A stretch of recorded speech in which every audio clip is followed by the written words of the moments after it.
Assalamualaikum warahmatullahi wabarakatuh. Di sini kami akan mempresentasikan hasil diskusi kami tentang ruang kolaborasi 2.4 dan 2.5. Saya Dira Rizky, saya akan menjelaskan tugas ruang kolaborasi 2.4 nomor 1 yang pertanyaannya, apa tantangan bagi guru untuk menjadi contoh atau teladan khususnya dalam hal sosial emosional? Nah, terdapat beberapa tantangan bagi guru untuk menjadi contoh atau teladan, yaitu kesadaran diri, konsistensi, keterampilan komunikasi, kepemimpinan dengan teladan, menangani konflik, dan keseimbangan kesehatan mental. Nah, kesadaran diri itu salah satu tantangan utamanya adalah kesadaran diri terhadap emosional dan perilaku mereka sendiri. Konsistensi ini menjadi teladan membutuhkan konsistensi dalam perilaku dan respons terhadap situasi. Nah, tantangan bagi guru adalah untuk konsistensi dalam menerapkan nilai-nilai dan prinsip-prinsip sosio-emosional dalam interaksi sehari-hari dengan siswa dan juga anggota staf lainnya. Keterampilan komunikasi. Guru perlu memiliki keterampilan komunikasi yang kuat untuk efektif dalam menyampaikan pesan-pesan tentang empati, kerjasama, dan pengelolaan emosional kepada siswa dan staf lainnya. Kemudian ada kepemimpinan dengan teladan. Nah, guru seringkali dianggap sebagai pemimpin dalam lingkungan belajar. Tantangan bagi mereka adalah untuk memimpin dengan teladan, yaitu menunjukkan nilai-nilai dan perilaku yang diinginkan oleh mereka kepada siswa dan anggota staf lainnya. Kemudian ada menangani konflik. Guru dapat menghadapi tantangan dalam menangani konflik antara siswa dan juga dengan anggota staf lainnya. Penting bagi mereka untuk menunjukkan keterampilan pengelolaan konflik yang efektif, seperti mendengarkan semua pihak dengan adil, menyelesaikan masalah secara damai, dan juga memfasilitasi pemecahan masalah kolaboratif. Dan terakhir itu keseimbangan dan kesehatan mental. Guru sering memiliki tuntutan yang tinggi dari tekanan dari pekerjaan mereka. Nah, tantangan ini adalah menjaga keseimbangan antara pekerjaan dan kehidupan pribadi, serta merawat kesehatan mental mereka agar dapat menjadi teladan yang kuat dan berkelanjutan bagi siswa dan kolega mereka. Pertanyaan kedua yaitu kasus yang ada berkaitan dengan hal di atas berdasarkan pada pengalaman Anda mengamati proses belajar mengajar yang pernah Anda ikuti. Nah, mengamati kasus seorang guru yang menghadapi tantangan dalam menjaga konsistensi dalam penerapan aturan dan disiplin di kelasnya. Meskipun dia memiliki aturan yang jelas dan konsisten, namun dia seringkali merasa sulit untuk mengenakan konsekuensi yang sama pada setiap siswa ketika aturan dilanggar. Nah, dalam kasus ini, guru tersebut kemudian berusaha untuk meningkatkan kesadarannya terhadap emosi dan perilakunya sendiri, serta memperkuat keterampilan komunikasinya dengan siswa. Dia juga mendapatkan dukungan dari rekan-rekan dan staf sekolah dalam menangani konflik ini dengan memfasilitasi diskusi kelompok tentang pendekatan disiplin yang efektif. Baik, saya Diana Elrada Tarihoran. Di sini saya akan melanjutkan penjelasan dari rekan sebelumnya, yaitu ruang kolaborasi 2.4 yaitu dengan soal nomor 3, yaitu bagaimana sekolah bisa mendukung pembelajaran sosial emosional. Apa saja tantangan bagi sekolah? Nah, jawaban dari kelompok kami yaitu sekolah dapat mendukung pembelajaran sosial emosional melalui berbagai cara. Yang pertama, mereka dapat mengintegrasikan pelatihan dan program khusus yang dirancang untuk mengembangkan keterampilan sosial emosional dalam kurikulum mereka. Ini dapat mencakup pembelajaran langsung tentang empati, kerjasama, pengelolaan emosi, dan keterampilan komunikasi yang efektif. Selain itu, sekolah dapat menciptakan lingkungan belajar yang aman, inklusif, dan mendukung, di mana siswa merasa didengar, dihargai, dan terhubung dengan baik dengan guru dan sesama siswa. Ini dapat dicapai melalui implementasi kebijakan anti-bullying, perhatian staf tentang prinsip-prinsip kesejahteraan siswa, dan pengembangan kegiatan ekstrakurikuler atau proyek kolaboratif yang mempromosikan keterlibatan siswa dan pembelajaran sosial emosional. Tantangan bagi sekolah dalam mendukung pembelajaran sosial emosional termasuk keterbatasan sumber daya, waktu, dan dukungan dari semua anggota komunitas sekolah.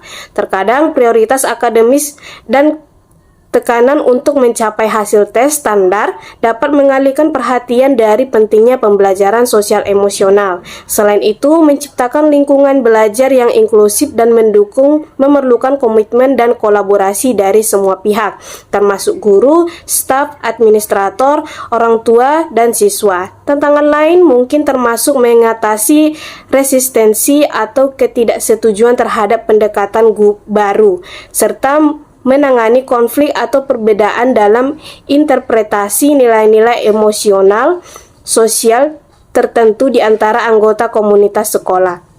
Meskipun ada tantangan ini, upaya untuk mendukung pembelajaran sosial emosional sangat penting untuk menciptakan lingkungan belajar yang berfokus pada kesejahteraan siswa dan perkembangan holistik mereka. Baik, selanjutnya pada ruang kolaborasi 2.4 dengan soal yang keempat, yaitu apakah karakteristik peserta didik bisa memengaruhi penerapan pembelajaran sosial emosional? Jelaskan bagaimana menghadapi kendala tersebut. Nah, jawaban dari kelompok kami, ya, karakteristik peserta didik dapat mempengaruhi penerapan pembelajaran sosial emosional. Setiap siswa memiliki latar belakang, kebutuhan, dan gaya belajar yang berbeda-beda, yang dapat mempengaruhi bagaimana mereka merespon dan berpartisipasi dalam pembelajaran sosial emosional. Misalnya, beberapa siswa mungkin memiliki tingkat keterampilan sosial emosional yang lebih tinggi dan lebih mudah dalam mengambil pembelajaran. Sementara yang lain mungkin memerlukan dukungan tambahan atau pendekatan yang berbeda dalam pembelajaran ini. Selain itu, perbedaan dalam pengalaman hidup, lingkungan keluarga, dan kondisi sosial ekonomi dapat memengaruhi persepsi dan pemahaman siswa tentang konsep-konsep sosial emosional. Untuk menghadapi kendala ini, penting bagi guru untuk mengadopsi pendekatan diferensi dan memperhitungkan kebutuhan dan karakteristik individu setiap siswa. Ini dapat melibatkan penggunaan berbagai strategi pengajaran seperti pembelajaran berbasis proyek, permainan peran, diskusi kelompok, atau aktivitas seni yang memungkinkan siswa untuk belajar sesuai dengan gaya belajar dan membangun keterampilan sosial emosional secara menyeluruh. Selain itu, guru dapat menyediakan dukungan tambahan kepada siswa yang memerlukan bantuan ekstra dan mengembangkan keterampilan sosial emosional mereka, seperti sesi konseling individu atau kelompok, program monitoring, atau program merencanakan keterampilan sosial. Penting juga bagi guru untuk membangun hubungan yang positif dan mendukung dengan setiap siswa sehingga mereka merasa nyaman untuk mengatasi tantangan dalam pembelajaran sosial emosional. Dengan mengakui dan merespon beragam karakteristik peserta didik, guru dapat menciptakan lingkungan belajar yang inklusif, mendukung dan mempromosikan perkembangan holistik setiap siswa. Baik, selanjutnya kita lanjutkan ke ruang kolaborasi LK 2.5. Nah, soal pertama yaitu Anda dapat mencatat hal penting yang muncul di pikiran Anda pertama kali saat menonton atau teringat pada film tersebut. Beberapa hal penting yang muncul saat pertama kali menonton dan teringat pada film Laskar Pelangi yaitu yang pertama, potret kehidupan masyarakat pedesaan termasuk perjuangan, ekonomi, dan keterbatasan akses terhadap pendidikan. Yang kedua, kesederhanaan dalam kehidupan sehari-hari yang disajikan dengan keindahan alam Pulau Belitung. Nah, yang ketiga, inspirasi yang dihadirkan melalui perjuangan tokoh utama untuk meraih mimpi dan pendidikan yang lebih baik. Yang selanjutnya, peran penting tokoh sebagai tempat untuk berharap dan bermimpi, serta peran guru dalam membentuk masa depan para siswa. Selanjutnya, dinamika hubungan antar karakter yang menggambarkan persahabatan, kebersamaan, dan semangat gotong royong. Selanjutnya, menggambarkan kearifan lokal dan keunikan budaya daerah Belitung. Dan yang terakhir, pesan universal tentang pentingnya pendidikan, kesetiaan, dan semangat pantang menyerah. Nah, film Laskar Pelangi memberikan gambaran yang menyentuh tentang kehidupan masyarakat, nilai-nilai, serta perjuangan yang relevan dalam konteks lokal maupun universal, terutama bagi seorang guru sebagai agen perubahan dan peserta didik sebagai penerus bangsa di masa yang akan mendatang. Baiklah, di sini saya akan menjelaskan terkait dengan ruang kolaborasi 2.5 terkait dengan pertanyaan tentang film atau video tentang Laskar Pelangi. Nah, di sini saya akan membahas tentang pertanyaan yang kedua, yaitu yang kedua adalah bila Anda sudah menonton film tersebut, apa yang bisa Anda pelajari dari film tersebut berhubungan dengan guru yang menjadi agen perubahan, yaitu dalam film Laskar Pelangi. Nah, yang pertama itu ada tokoh Bu Mus dan Pak Harun sebagai seorang guru di mana memiliki semangat tinggi dalam memberikan pendidikan melalui cara mereka berdua dalam membangun sekolah dan mempertahankan keberlangsungan proses pendidikan merupakan usaha mereka dalam mewujudkan cita-cita anak desa yang tertinggal atau terpencil. Nah, yang kedua adalah Bu Mus memberikan kesempatan peserta didik untuk mengekspor pengetahuan dengan belajar di luar kelas. Jadi, Bu Mus ini bukan hanya memberikan pembelajaran di dalam kelas, tetapi memanfaatkan lingkungan sekitar atau alam sekitar yang kiranya masih asri di sekitar mereka dan mengamati berbagai fenomena yang ada di lingkungan sekitar sekolah, di mana untuk menambah sumber belajar selain buku. Nah, yang ketiga adalah berdasarkan film tersebut, film Laskar Pelangi tersebut, yang dapat dipelajari adalah Bu Mus memahami bahwa yang dirasakan oleh peserta didik selama belajar di SD Muhammadiyah Belitung itu dengan segala keterbatasan yang ada, mereka bisa memanfaatkan sarana dan prasarananya.